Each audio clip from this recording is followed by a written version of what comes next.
J'ai une pensée aussi pour notre frère Amron. Des sources, des informations qui ont été remontées font état de ce que depuis quelques jours, on ne sait pas où il est. Il y a ceux qui disent qu'il est sorti du pays, il y a ceux qui disent qu'il a été arrêté.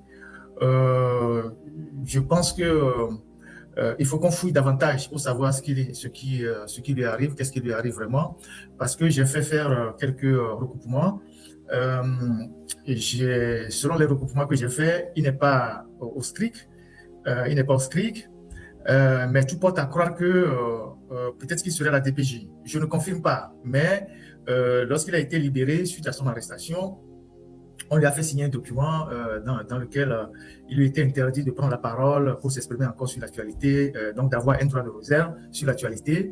Mais depuis un certain temps, vous avez senti qu'il a commencé par reprendre la parole et ce n'était pas du tout apprécié de ceux qui lui ont fait prendre cet engagement-là.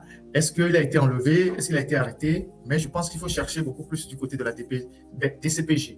Et je pense que c'est eux qui géraient à la dernière période son dossier, ce n'est pas le SCRIC, c'est la DCPJ qui a géré aussi le dossier de Mme Niakate. Et je pense qu'il faut regarder de ce côté-là. Il faut envoyer certainement des gens, aller demander s'il est au niveau de la DCPJ. Mais c'est bizarre qu'il puisse disparaître comme ça. Même s'il est sorti du pays, il aurait pu quand même appeler ses amis ou des gens à qui il est attaché pour donner au moins sa position. Mais là, depuis, aucune nouvelle de lui.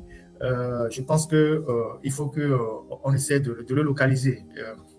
C'est vrai qu'il a fait l'objet de vives critiques par rapport à la position qu'il avait prise en entre-temps, mais bon, moi je suis de ceux qui pensent que parfois il ne faut pas jeter le bébé avec l'eau du bain ou l'eau du bain avec le bébé, je ne sais plus trop comment ça se dit. Il faut voir l'apport des gens et avancer.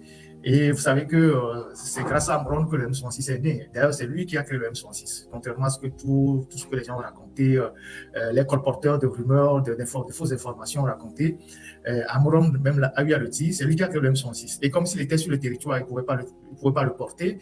Et il a fait porter par ses amis artistes qui sont à l'extérieur. Donc, et vous connaissez ma position par rapport au M66. J'ai toujours dit, à partir du moment où c'est un mouvement qui conteste le régime et qui est dans la lutte, on va les accompagner. Et vous connaissez ma position, elle a été claire. Que jusqu'à ce qu'un autre mouvement, ou bien jusqu'à ce qu'ils viennent nous dire un matin que bon, on est fatigué, on ne peut plus faire grand-chose. Et si un autre mouvement naît, on va les accompagner. On a fait pareil avec les partis politiques depuis la nuit des temps, même si certains ne le reconnaissent pas aujourd'hui. Depuis la nuit des temps, on a toujours accompagné les partis politiques qui étaient véritablement dans la lutte. Et c'est ce qu'on fait avec le M66. Et si demain le M66 n'est plus dans la lutte, si c'est un autre mouvement qui naît, qui est vraiment dans la lutte, on va l'accompagner. Donc c'est Amron qui a créé le M66. Lui-même l'a dit dans un live. Et je pense qu'il faut qu'on ne l'abandonne pas. Il ne faut pas l'abandonner. Quoi qu'il ait fait ou quoi qu'il ait commis comme acte, il ne faut pas l'abandonner. Il faut qu'on recherche là où il est.